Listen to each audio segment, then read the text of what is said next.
বিজ্ঞান বলছে একজন মানুষ দৈনিক 11,000 লিটার বাতাস সে গ্রহণ করে। দিনে কত হাজার?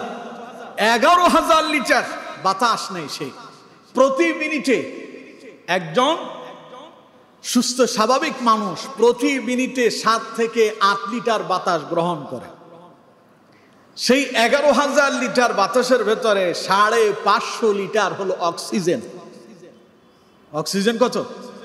550 লিটার। এই 550 লিটার অক্সিজেনের দাম কত পড়ে জানেন? স্বাভাবিক বাজার মূল্যে তার দাম 2.5 লক্ষ থেকে 3 লক্ষ টাকা। দৈনিক যদি 2.5 লক্ষ থেকে 3 লক্ষ টাকা লাগে অক্সিজেনের, আপনার অবস্থার আলোকে, এটার বিশুদ্ধতার আলোকে এর দাম উঠানামা করে। সর্বনিম্ন 2.5 লক্ষ থেকে 3 লক্ষ হইতে পারে, আর সর্বোচ্চ প্রায় 18 লক্ষ টাকা হইতে পারে। এবার চিন্তা করেন, আপনি দৈনিক 550 লিটার অক্সিজেন গ্রহণ করছেন, যার বাজার মূল্য 3 লক্ষ টাকা। এর জন্য কি আল্লাহর পয়সা কড়ি দেন? কথা কয় না, দেন না? আল্লাহর কাছে দরখাস্ত করেছেন, আল্লাহ বিনা পয়সায় আমারে তুমি অক্সিজেনটা দিও, দরখাস্ত করা লাগছে? আমার বন্ধুগণ, এই অক্সিজেনটা যদি আল্লাহ রাব্বুল আলামিন আপনার জীবন থেকে যদি সময়ের জন্য বন্ধ করে দেন, 3 মিনিট যদি অক্সিজেন বন্ধ থাকে, কত মিনিট? 3 মিনিট যদি মানুষের অক্সিজেন আল্লাহ পাক বন্ধ করে দেন, 3 মিনিট পরে সে দুনিয়া থেকে বিদায় হয়ে যায়। একজন মানুষ সারাদিন না খেয়ে 21 দিন পর্যন্ত খাবার না খেয়ে সে বেঁচে থাকতে পারে, 21 দিন পরে তার মৃত্যু হয়ে যাবে। পানি না খেয়ে 3 দিন পর্যন্ত, পানি না খেয়ে সেই 3 দিন পর্যন্ত বেঁচে থাকতে পারে, আর অক্সিজেন গ্রহণ না করে 3 মিনিট বাঁচতে পারে। তাইলে এবার কন্ত দেখি, এই যে আল্লাহ রাব্বুল আলামিন যে অক্সিজেন আমাদেরকে দিচ্ছেন, এমন এক নিয়ামত আল্লাহ রাব্বুল আলামিন আমাদের দেহের ভেতরে প্রবেশ করায় দিচ্ছেন, যার বাজার মূল্য দৈনিক 3 লক্ষ টাকা। আপনার সারা মাসের বাজার খরচই তো নাই 3 লক্ষ টাকা, ঠিক কিনা? কারো কারো বাজার খরচ 5,000 টাকায় হয়ে যায়, কারো বা 10,000 টাকায় হয়ে যায়, কারো বা 30,000 টাকা লাগে। কিন্তু আল্লাহ পাক বলেন, বান্দা, এমন এক অক্সিজেন, এমন এক সুস্থতার নিয়ামত আমি আল্লাহ তোমারে দান করলাম, প্রতিদিন শুধু তোমারে আমি অক্সিজেন হিসাবে 3 লক্ষ টাকার অক্সিজেন তোমারে বিনামূল্যে দেয়। নবী করিম সাল্লাল্লাহু আলাইহি ওয়াসাল্লাম বলছেন, অসুস্থতা আসার আগেই সুস্থতাকে নিয়ামত মনে করো, এটাকে মূল্যায়ন করো।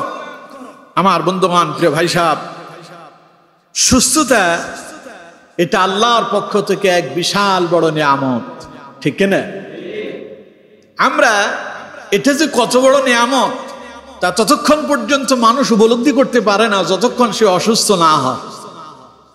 অসুস্থ হলেই বোঝা যায় যে সুস্থতা যে আল্লাহর পক্ষ থেকে কত বিশাল বড় নিয়ামত।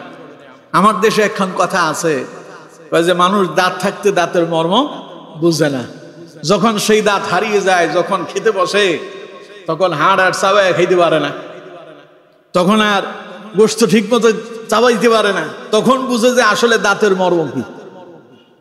আমার বন্ধুগণ, রাসূলুল্লাহ বলেছেন, ওয়াসিহাতাকা ক্বাবলা সাকামিক, জীবন থেকে সুস্থতার নিয়ামত হারিয়ে যাওয়ার আগেই তুমি তোমার এই সুস্থতার নিয়ামতটাকে গনিমত মনে করো, এটাকে মূল্যায়ন করো।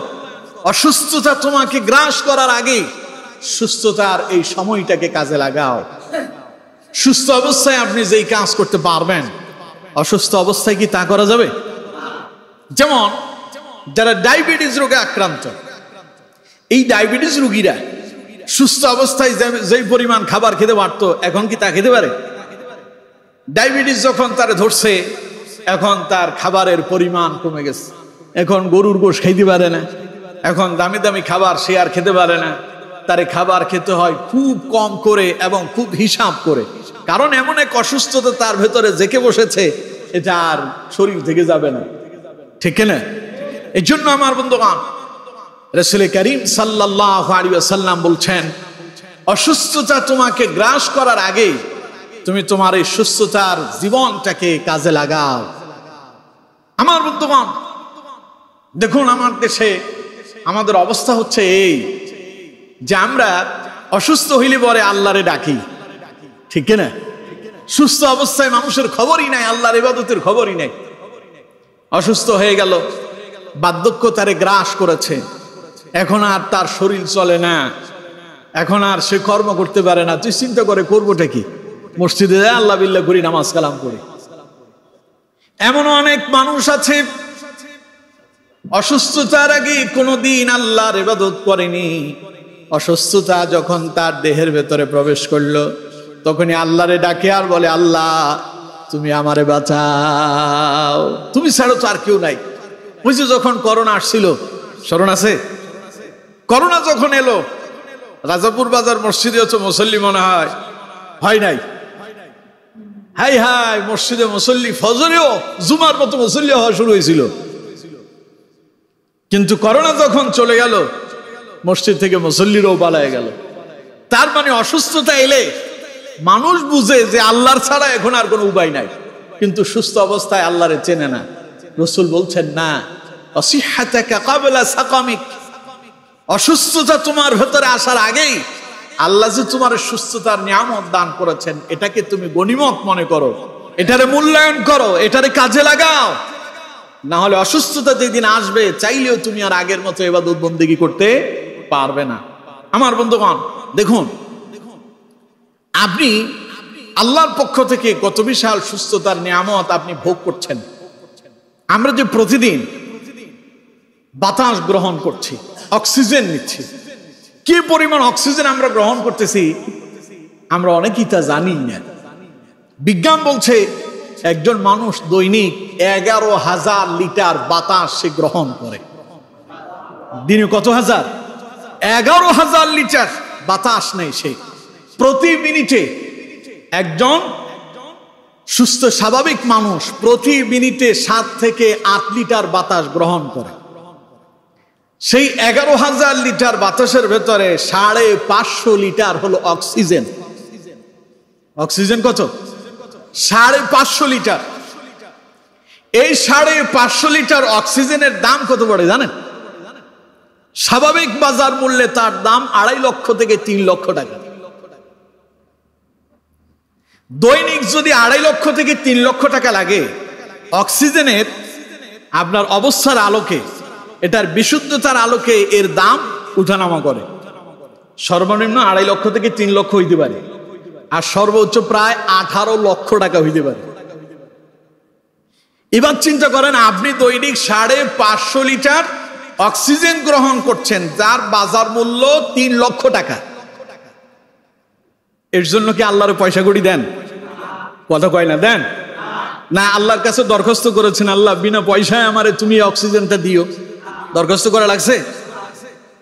আমার বন্ধুগণ, এই অক্সিজেনটা যদি আল্লাহ রাব্বুল আলামিন আপনার জীবন থেকে যদি সময়ের জন্য বন্ধ করে দেন, 3 মিনিট যদি অক্সিজেন বন্ধ থাকে, কত মিনিট?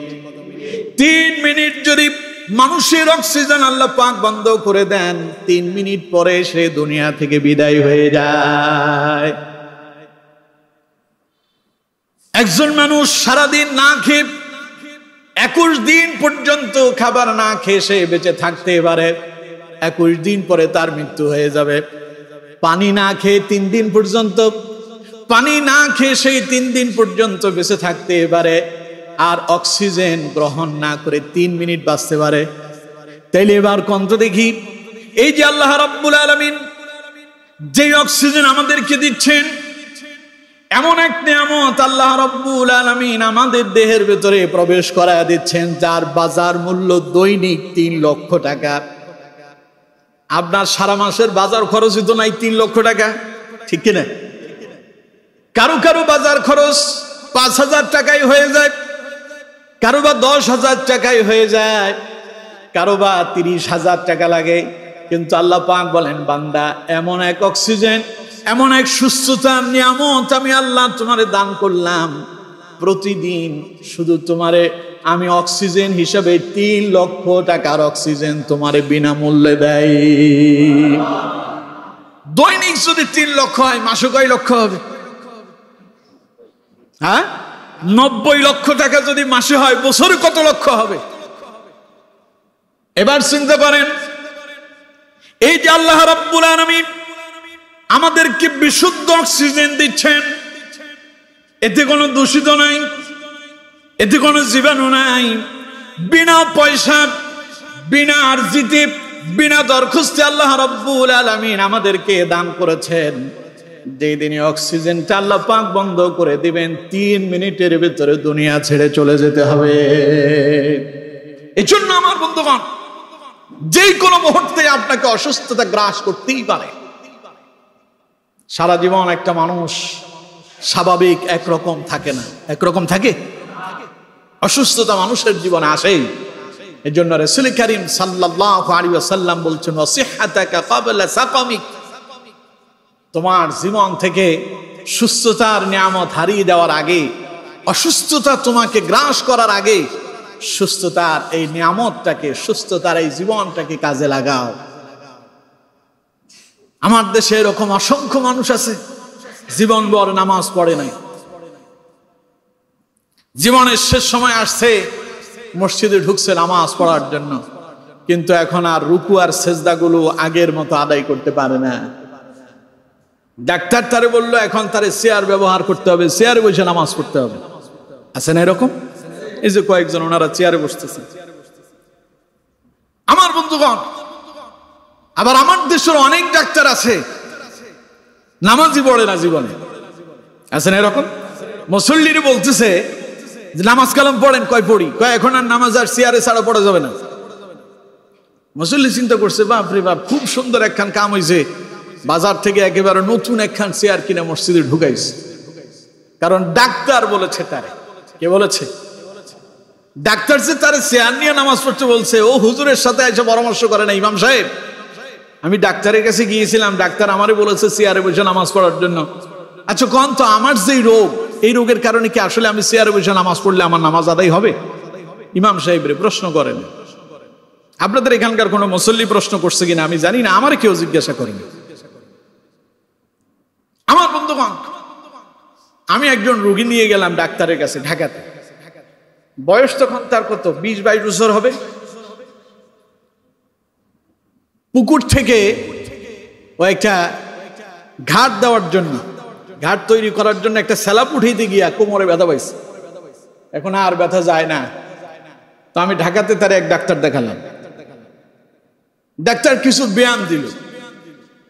তো এই যে ডাক্তারের যে সহকারী আছে, সে জিজ্ঞাসা করতেছে আপনি কি নামাজ পড়েন? কইছে হ্যাঁ নামাজ পড়ি। তো বললো যে ঠিক আছে, এই ব্যায়ামগুলো করবেন আর নামাজ এখন থেকে চেয়ারে বসে পড়বেন। ওর বয়স কত বছর? 22 বছর। ও আমার জিজ্ঞাসা করতেছে এখন যে ডাক্তার যে আমার চেয়ার বসে নামাজ পড়তে কইল, তাহলে এখন করবটা কি? আমি বললাম যে তোমার যে ব্যায়ামগুলো ডাক্তার দিল ওইগুলো তো নামাজের চাইতে কঠিন। সকালবেলা তারে বললো যে কম করে হলেও 2 কিলোমিটার তারে দৌড়াইতে হবে, এরপরে উঠ বস করতে হবে, তারপরে তারে কিছু ব্যায়াম দিল, পেছনের দিকে হাত দিয়ে তারপরে পা সোজা করে উঠা বসা করা লাগবে। তো আমি বললাম যে এগুলো কঠিন না নামাজ কঠিন? কই যে এগুলো কঠিন। তো এবার আমি ডাক্তারের পিয়ন সম্পর্কে খবর নিলাম, দেখলাম যে ও মুসলমানই না। কথা কি বুঝতে পারছেন? আপনাকে কোনো একজন ডাক্তার চেয়ারে বসে নামাজ পড়ার জন্য পরামর্শ দিয়েছেন, ওই ডাক্তার হতে হবে নামাজি মুত্তাকি হইতে হবে, নামাজ সম্পর্কে সে জানতে হবে, সেই জানেই না নামাজ কেমনি পড়ে। ও আপনার এখান চেয়ার ধরাই দিয়েছে, আপনি মসজিদের ভেতরে চেয়ার নিয়ে আসছেন নামাজ পড়ার জন্য, অথচ আপনার জন্য সেজদা করা ছিল ফরজ, রুকু করা ছিল ফরজ, দাঁড়ায় নামাজ পড়াটা ছিল আপনার উপর ফরজ। হ্যাঁ, ওজরের আলোকে আপনার অসুবিধা থাকলে ইসলাম আপনার জন্য ছাড় দিয়েছে।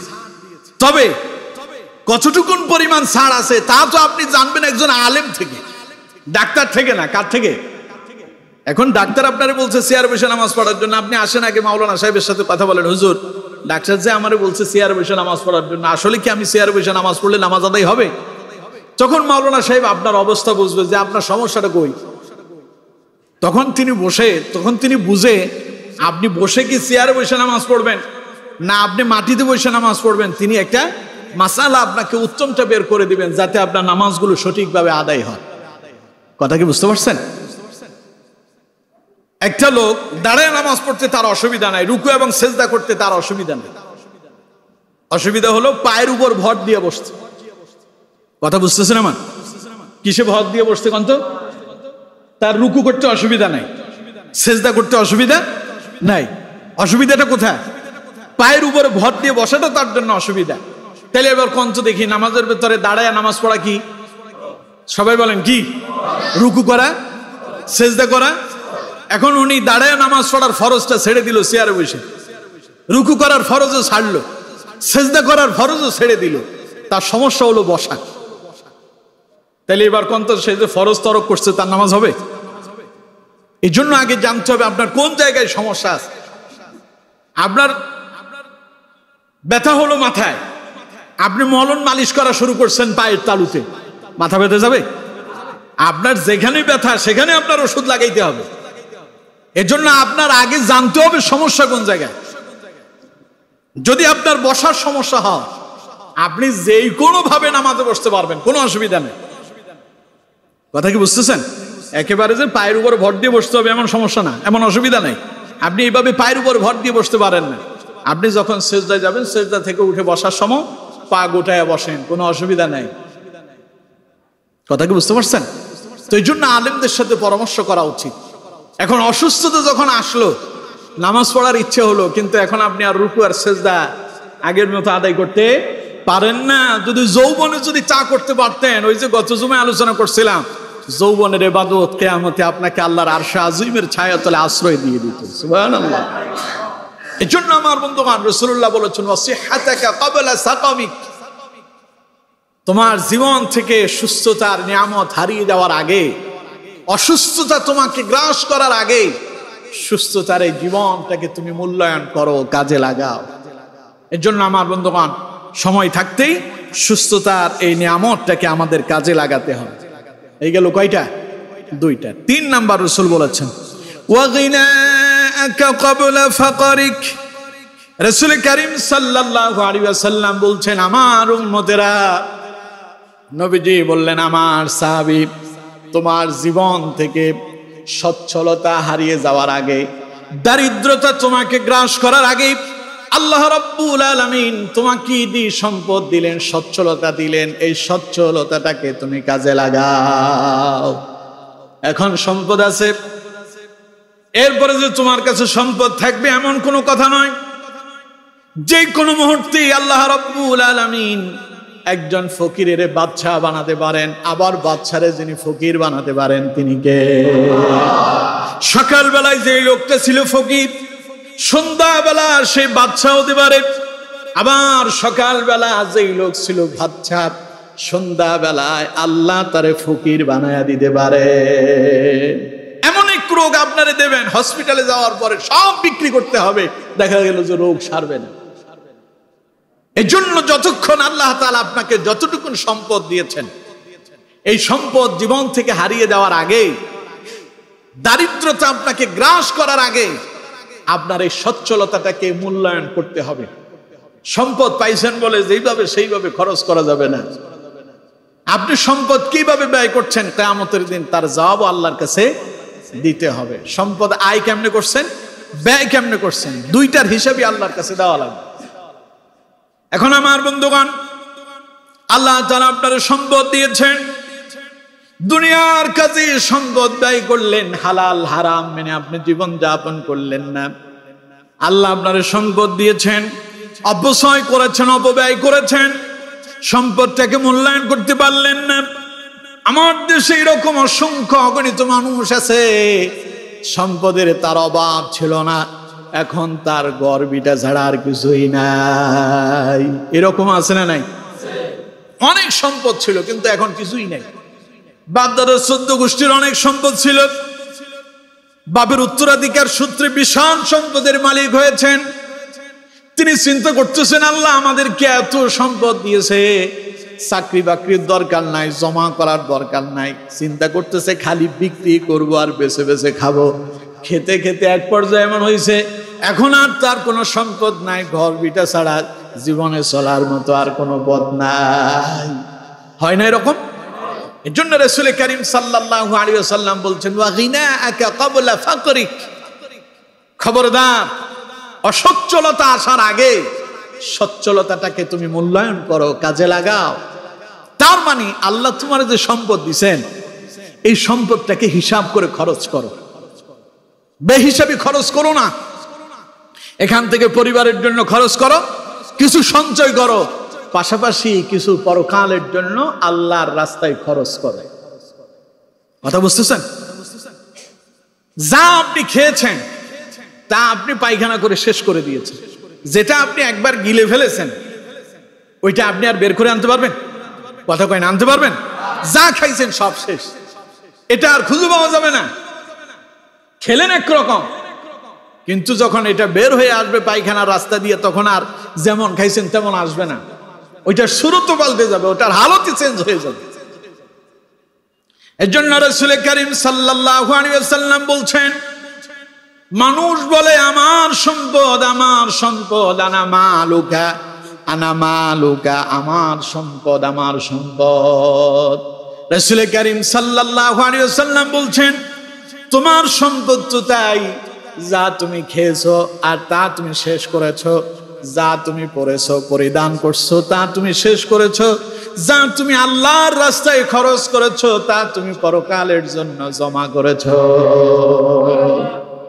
যেটা খাইছো শেষ, যেটা পরিধান করছো এটাও শেষ, কিন্তু যেটা পরকালের জন্য তুমি আল্লাহর রাস্তায় খরচ করেছো তা কিয়ামতে আবার আল্লাহর পক্ষ থেকে তুমি প্রাপ্ত হয়ে যাবে। সুবহানাল্লাহ। এই জন্য সম্পদ থাকা অবস্থায় খালি দুনিয়ার জন্য খরচ করা যাবে না। কিছু সম্পদ পরিবার পরিজনের জন্য খরচ করবেন, কিছু জমা করবেন। জমা করা যাবে না এমন কথা নাই ইসলামে। পরিবার পরিজনের জন্য কিছু জমা করা লাগে। মানুষের জীবন সবসময় একরকম যাবে না, দুর্ভিক্ষ দেখা দিতে পারে। এই জন্য পরিমাণ মোতাবেক কিছু কি জমা করা যাবে, কোনো অসুবিধা নেই। আর এর পাশাপাশি নিজের জন্য সঞ্চয় করতে হবে পরকালের জন্য। আপনি যা দুনিয়া আল্লাহর রাস্তায় দান করবেন সেগুলো আবার পরকালে যিনি আপনারা দেবেন তিনি কে? আচ্ছা, দুনিয়ায় মনে করেন আপনি আল্লাহর রাস্তায় মসজিদে তো আপনারা জুমাবারে দেন, দেন না? সবাই কয় না দেন না? আচ্ছা, যারা দেন না তাদের কথা না হয় বাদই দেন, কিন্তু যারা দেন তারা দেই এই কথা বলতে কি অসুবিধা আছে? দেন তো আপনারা। আর যারা দেন না তারা দিবেন না? দিবেন? কথা কয় না, দেবেন ইনশাল্লাহ। কইতে অসুবিধা আছে, চিন্তা করতেছে আবার এই কথা কয়ে কোন বিপদে পড়ি। মিয়া সাহেব, পকেটে যা আছে এটা থাকবে না, যতই এটারে সাজায় গোছায় সিস্টেম করে রাখেন। মাঝে মধ্যে মানি ব্যাগের ভেতরে লোকজন কিছু নতুন টাকাও রাখে, রাখে না? এটা খরচ করে না, এই টাকা সে খরচ করতে যায় না, কিন্তু এমন এক জায়গায় বিপদে পড়ছে শেষ পর্যন্ত ওইটাও খরচ করা লাগছে। হয় না এরকম?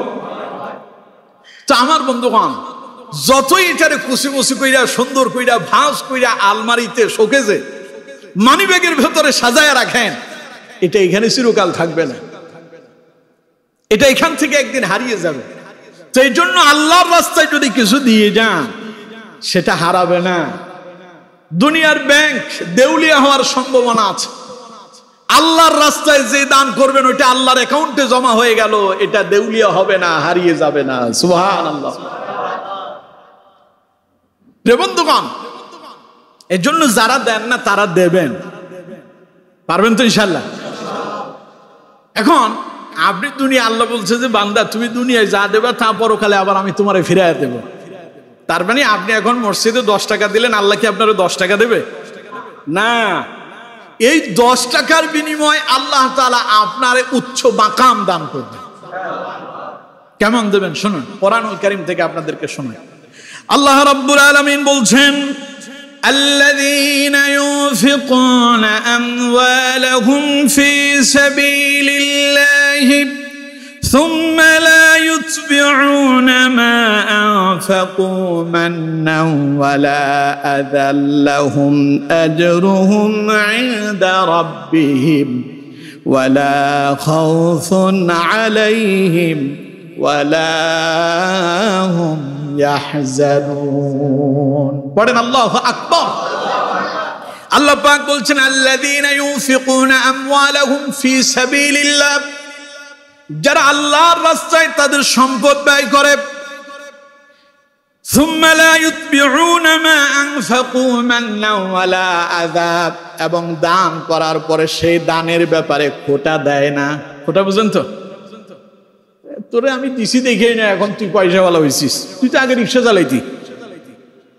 এখন তুই পয়সাওয়ালা হইছিস এমনি হইছিস আমরা দিছি তোর মা আমাদের বাড়িতে এসে ভিক্ষা করে তোরে খাওয়াইয়া মানুষ করছে এরকম কথা আমার দেশে বলে না তার মানে দান করে খোটাও দিলেন কষ্টও দিলেন আল্লাহ পাক বলছেন যারা আল্লাহর রাস্তায় দান করে সুম্মা লা ইউতবিউনা মান্না ওয়ালা সুম্মা লা ইউতবিউনা মা আনফাকু মান্না ওয়ালা আযা খোটা দেয় না দানের কথা বলে তারে কষ্ট দেয় না আল্লাহ পাক বলছেন এই জাতীয় দান যারা আল্লাহর রাস্তায় করে লাহুম আজরুহুম ইনদা রাব্বিহিম তাদের জন্য তাদের রবের পক্ষ থেকে পুরস্কার রয়েছে সুবহানাল্লাহ মসজিদের জন্য দিছে মসজিদের জন্য আমি কি দেই নাই মসজিদে যে এসি লাগছে টাকা আমারটা লাগে নাই সেখানে আমি দিছি এরকম আছে না এরকম কথা মানে উনি দান করে উনি বিশাল কিছু করে ফেলছে আল্লাহ তাআলা বলছেন না যারা আল্লাহর রাস্তায় দেওয়ার পরে ওই দানের কথা বলে খোটা দেয় না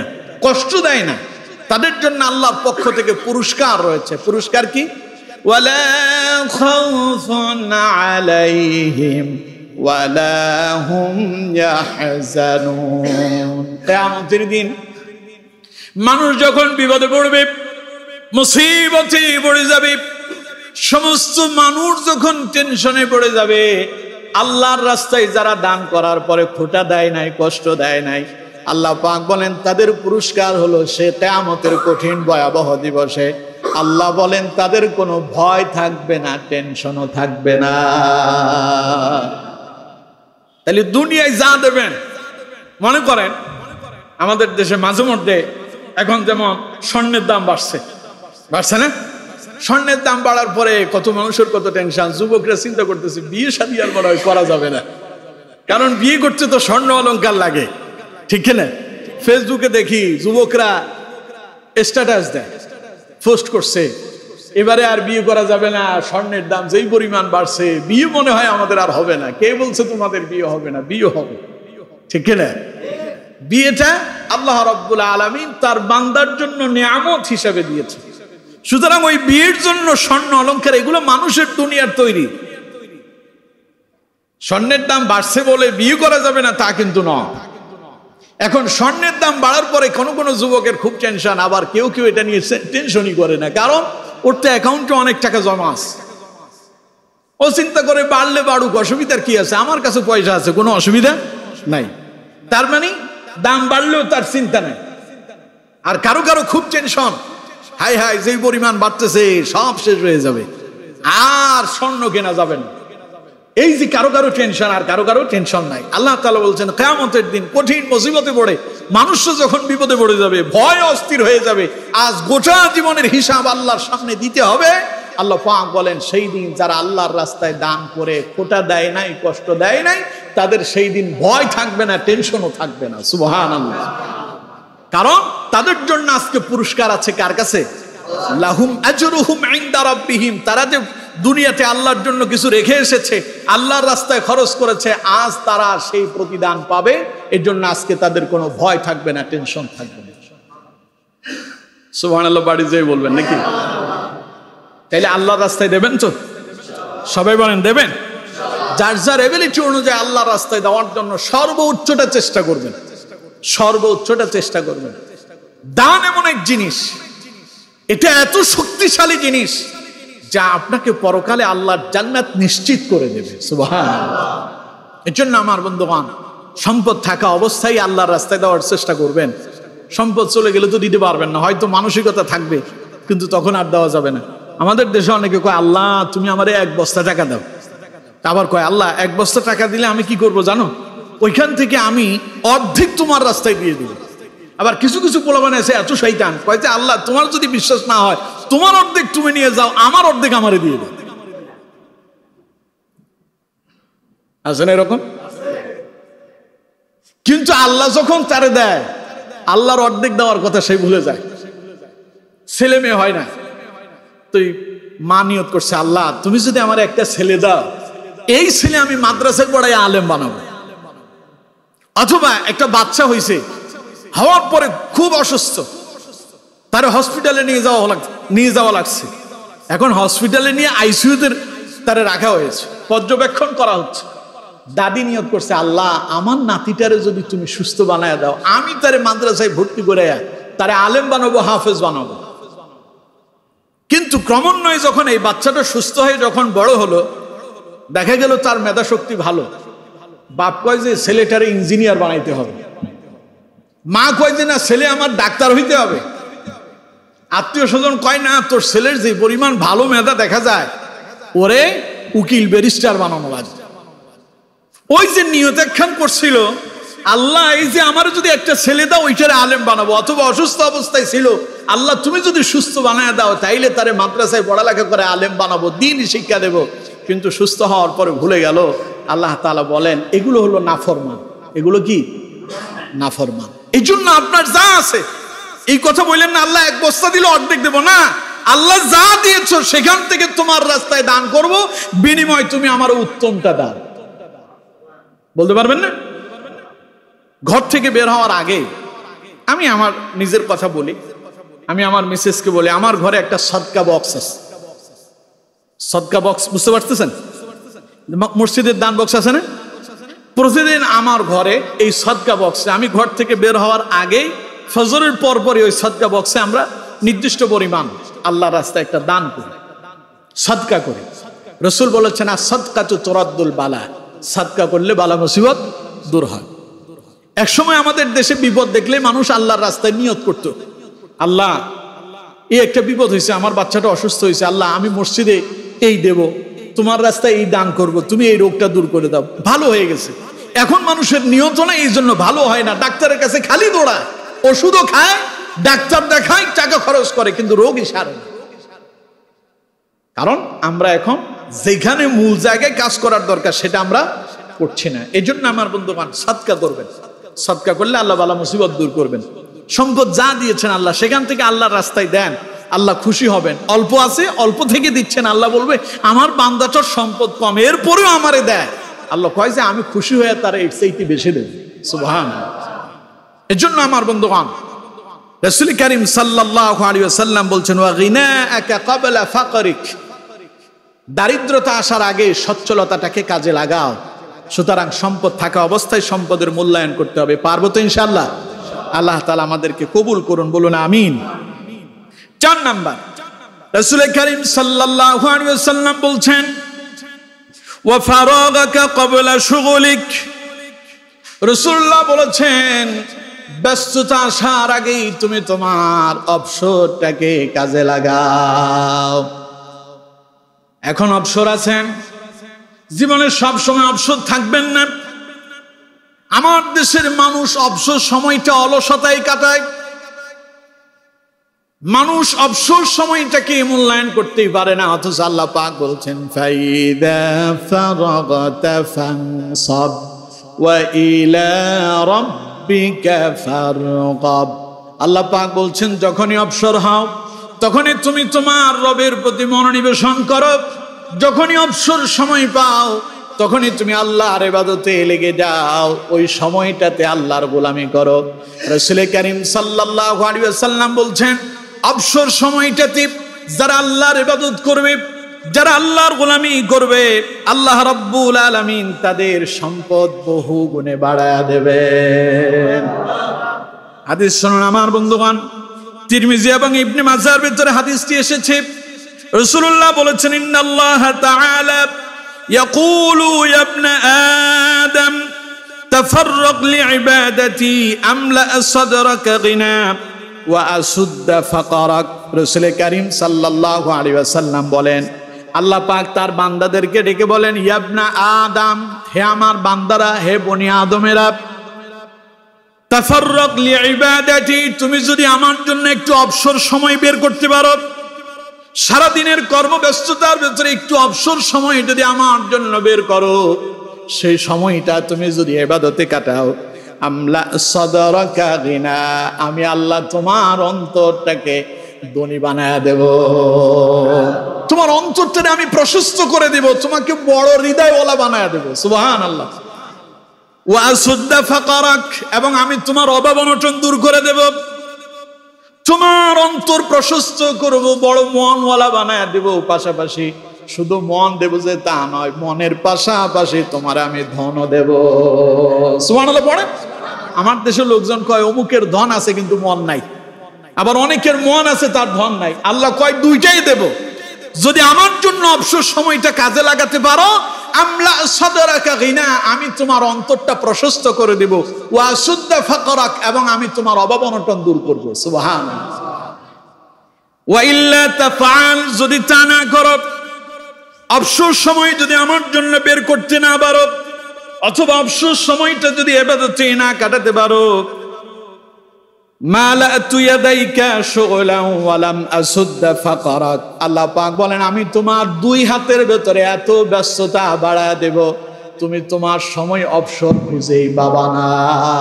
তোমার এই ব্যস্ততার মাঝে আমি তোমার জীবনটা কাটায় দেব, তোমার কাজ এত বেশি থাকবে, এত ব্যস্ত হবে, একটু সময়টা তুমি রেস্ট করবে, সেই সময় তোমার জীবনে আসবে না। ওয়া লাম আসুদ্দা ফাকরাক, আর তোমার জীবন থেকে আমি অভাব অনটন দূর করব না। তাইলে সুতরাং অবসর সময়টা যখনই পাবো, এই অবসর সময় গোলামি হবে কার? পারবো ইনশাআল্লাহ? সময় কম, এই জন্য আর বিস্তারিত বলছি না। 5 নাম্বার শোনেন, রাসূল করিম সাল্লাল্লাহু আলাইহি ওয়াসাল্লাম বলছেন, ওয়া হায়াতাকা ক্বাবলা মাউতিক। 5 নাম্বার নবীজি বললেন, আমার সাহাবী ও আমার উম্মতেরা শোনো, আল্লাহ পাক তোমাদেরকে যে নিয়ামত দিয়েছেন জীবন নামক, ওয়া হায়াতাকা ক্বাবলা মাউতিক, এই জীবন প্রদীপ নিভে যাওয়ার আগে, তোমার জীবনে মৃত্যু আসার আগে আল্লাহ তোমারে যেই জীবন দান করেছেন, মৃত্যুর আগে জীবনটারে তুমি কাজে লাগাও। মৃত্যু আমার আপনার কখন আসবে আমরা কেউ জানি? এখান থেকে বেরিয়ে বাড়ি পর্যন্ত পৌঁছাতে পারবো এমন কোন গ্যারান্টি আছে? আজকের জুমা পড়ছি, আগামী জুমা আবার মসজিদে আসতে পারবো, এরকম গ্যারান্টি দিতে পারবো? এর জন্য আমার বন্ধুগণ, নবী করিম সাল্লাল্লাহু আলাইহি ওয়াসাল্লাম বলছেন, ওয়া হায়াতাকা ক্বাবলা মাউতিক, তোমার এই জীবন প্রদীপ নিভে যাওয়ার আগে, মৃত্যু আসার আগে তুমি তোমার জীবনটারে কাজে লাগাও। মৃত্যু যখন এসে যাবে, মালাকুল মউত যদি কারো কাছে আসে, ওরে আর ছেড়ে যাবে না। ছেড়ে যাবে? এই জন্য আমার বন্ধুগণ, মৃত্যু আসার আগে এই যে জীবন আল্লাহ আমাদেরকে দান করলেন, যে যতটুকু হায়াত পেয়েছেন, এই সময়টারে মূল্যায়ন করে কাজে লাগাতে হবে। আমার আপনার জীবন প্রদীপ কখন নিভে যাবে? অনেকে চিন্তা করে, অনেক যুবকরা চিন্তা করে এক সময় বৃদ্ধ হব, চুল দাড়ি পাকবে, তখন নামাজ কালাম পড়বো। আছে না এরকম? যুবকরা তো মরে না। যুবকরা কি মরে না? সবাই তো মনে হয় যে, আপনারা কি সন্দেহ নিয়ে আছেন? সন্দেহ হচ্ছে আপনাদের? যুবকরা মরে না, খালি বৃদ্ধরা মরে।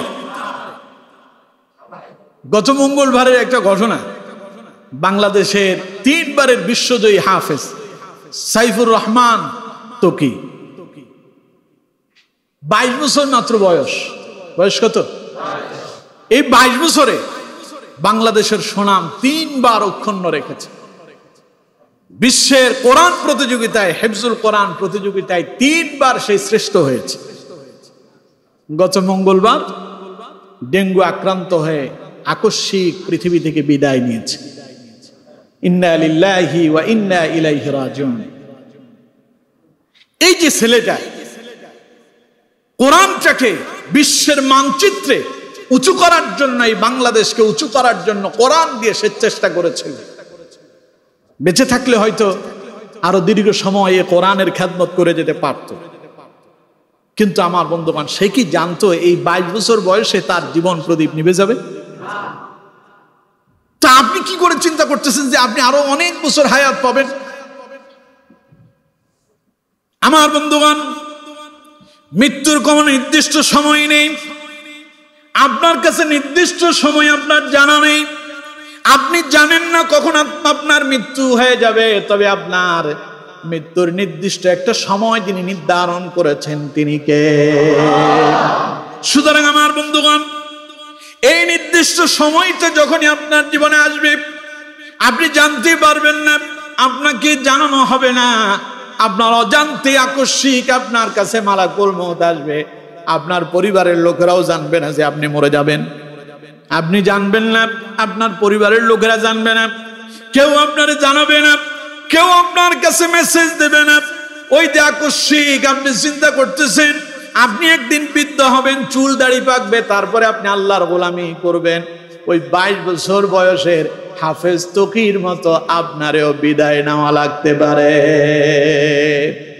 যখনই আপনার কাছে ওই মালাকুল মউত আসবে, ওই মালাকুল মউত সঙ্গে করে আপনারে নিয়ে যাবে, আর সময় দেওয়া হবে না। এই জন্য আমার বন্ধুগণ, রাসূলুল্লাহ বলেছেন ওয়া হায়াতাকা ক্বাবলা মাউতিক, জীবন থেকে মৃত্যুটা তোমাকে গ্রাস করার আগে, জীবন প্রদীপ নিভে যাওয়ার আগে, মরণের আগে জীবনটারে কাজে লাগাও। আজ হাফেজ তো ইন্তেকাল করছে, তারে নিয়ে সবাই আফসোস করতেছে। 3 বার বিশ্বজয়ী হয়েছে, এই ছেলের জন্য সবাই আফসোস করতেছে। আরে ছেলেটা কত ভালো ছিল, কোরআনে হাফেজ ছিল, বিশ্ব মানচিত্রে আমাদের মান সম্মান উঁচু করেছে। এই ছেলেটা থাকলেই পরে আমাদের জন্য কত ভালো হতো। এমন জীবন যদি আপনিও গঠন করতে পারেন, মরার পরে মানুষ যখন আপনার ভালো গুণ নিয়ে যখন আলোচনা করবে, আল্লাহর দরবারে আপনি ভালো বলে বিবেচিত হয়ে যাবেন। আর আল্লাহর দরবারে ভালো বলে বিবেচিত হওয়া মানে জান্নাত আপনার জন্য অবধারিত হয়ে যাবে। আমরা ওই হাফেজ সাইফুর রহমানের জন্য আল্লাহর দরবারে দোয়া করি, আল্লাহ তার কবরটাকে জান্নাতুল আলা মাকাম দান করেন, বলেন আমিন। আমাদেরকে ওই রকম কোরআনের রঙে রঙিন হওয়ার তৌফিক দান করেন। সুতরাং বন্ধু আমার, মৃত্যু আমাদের সকলের জন্য অনিবার্য, যে কোনো মুহূর্তে মৃত্যু আসবে। আমার বন্ধুগণ, তাইলে মৃত্যুর আগেই জীবনটারে কাজে লাগাতে হবে। কেন কাজে লাগাবেন? আল্লাহ রাব্বুল আলামিন বলছেন ওয়ানফিকু মিম্মা রাযাকনাকুম মিন ক্বাবলি আন ইয়াতিয়া আহাদাকুমুল মাউত। আল্লাহ পাক বলেন, বান্দা মৃত্যু আসার আগে আমি তোমারে যে সম্পদ দিলাম সেখান থেকে আমি আল্লাহর রাস্তায় ব্যয় করো। কি আসার আগে? সবাই বলেন, কি আসার আগে? মৃত্যু আসার আগে মৃত্যুর জন্য প্রস্তুতি নাও। সম্পদ যে তোমারে দিলাম ওগুলা নিয়ে কবরে যাইতে পারবো না, সেখান থেকে আমার রাস্তায় ব্যয় করো। যদি তা করতে না পারো, আল্লাহ পাক বলছেন ফায়াকুলা, অথবা তোমার কাছে যখন মালাকুল মউত আসবে, অতঃপর যখন মালাকুল মউত তোমার সন্নিকটে এসে যাবে, তখন তুমি বলবে ফায়াকুলা, তুমি বলবে রব্বি লাউলা আখখারতানি ইলা আজালিন করিব, হে আমার রব আমাকে আরেকটু সময় দাও, আমাকে আরেকটু সময় দাও। লাউলা আখখারতানি ইলা আজালিন করিব ফাআসাদদাক ওয়া আকুম মিনাস সালিহিন, আমি তোমার রাস্তায় আমার সম্পদ ব্যয় করব আর আমি সালেহিন তথা নেককারদের অন্তর্ভুক্ত হয়ে যাব, আমি ভালো মানুষ হয়ে যাব। আমি এখন থেকে নামাজ পড়বো, কোরআন পড়বো, দিন মানবো, ইসলাম মানবো, হালাল হারাম মেনে জীবন যাপন করবো, আমার আরেকটু সময় দাও। আপনি যদি এই কথা বলেন, কে বলেছেন? সবাই বলেন, কে? যখন মৃত্যু আসবে মানুষ যদি এই কথা বলে, রব্বি লাউলা আখখারতানি ইলা আজালিন করিব, আমারে আরেকটু সময় দাও, ফাআসাদদাক, আমি আমার সম্পদ আল্লাহর রাস্তায় সাদকা করব, ওয়া আকুম মিনাস সালিহিন, আর আমি ভালো মানুষ হয়ে যাব, নেককার হয়ে যাব। আল্লাহ পাক বলছেন ওয়ালা ইউআখিরাল্লাহু নাফসান ইযা জাআ আজালুহা ওয়াল্লাহু খাবীরুম বিমা তা'মালুন। আল্লাহ পাক বলেন, আমার বান্দা মৃত্যু যখন আসবে, মালাকুল মউত আসলে আর 1 মিনিটের জন্য অবকাশ দেওয়া হবে না। সুতরাং মৃত্যু আসার আগেই জীবনটারে কাজে লাগাতে হবে। রাসূল সেই কথাই বলছেন ওয়া হায়াতাকা ক্বাবলা মাউতিক, তোমার জীবন প্রদীপ নিভে যাওয়ার আগে, মৃত্যু আসার আগে তুমি তোমার জীবনটারে কাজে লাগাও। আমার বন্ধুগণ, তাইলে আমরা সবাই মরবো তো? সন্দেহ আছে? দেখি তো কারা কারা মরবেন না, হাত তোলেন। মরবেন না কারা কারা? 1 2 3 4, আর আছে 4 জন পাওয়া গেছে। মরবে না? হ্যাঁ, ভুলে উঠে গেছে জোশে। আমরা সবাই মরবো, ঠিক কিনা? কেউ আমরা বেঁচে থাকতে পারবো না। তাহলে মরার আগে এই 5টা জিনিসকে কাজে লাগাতে হবে। শাবাবাকা ক্বাবলা হিরামিক, জীবন থেকে যৌবন হারিয়ে যাওয়ার আগে, বার্ধক্য আসার আগেই যৌবনটারে কাজে লাগাতে হবে। ওয়াসিহহাতাকা ক্বাবলা সাকামিক, অসুস্থতা আসার আগেই সুস্থতাটাকে কাজে লাগাতে হবে। ওয়া গিনাআকা ক্বাবলা ফাকরিক, দারিদ্রতা আসার আগেই সচ্ছলতাটাকে কাজে লাগাতে হবে। ওয়া ফারাগাকা ক্বাবলা শুগুলিক, আপনার জীবনে ব্যস্ততা আসার আগেই অবসর সময়টারে কাজে লাগাতে হবে। ওয়া হায়াতাকা ক্বাবলা মাউতিক, মৃত্যু আসার আগেই জীবনটারে কাজে লাগাতে হবে। এই 5টা জিনিস যদি জীবনে কাজে লাগাতে পারেন, জীবন হবে কল্যাণময়, পরকালে হবেন সাকসেস। আর যদি কাজে লাগাতে না পারেন, জীবন হবে আপনার জন্য মহা বিপদ সংকেত, মরার পরে বিপদে পড়ার সম্ভাবনা আছে। এজন্য আসুন রাসূলুল্লাহর এই হাদিসের উপরে আমরা আমাদের জীবন পরিচালনার জন্য চেষ্টা করি। আল্লাহ তাআলা আমাদের প্রত্যেককে কবুল করুন।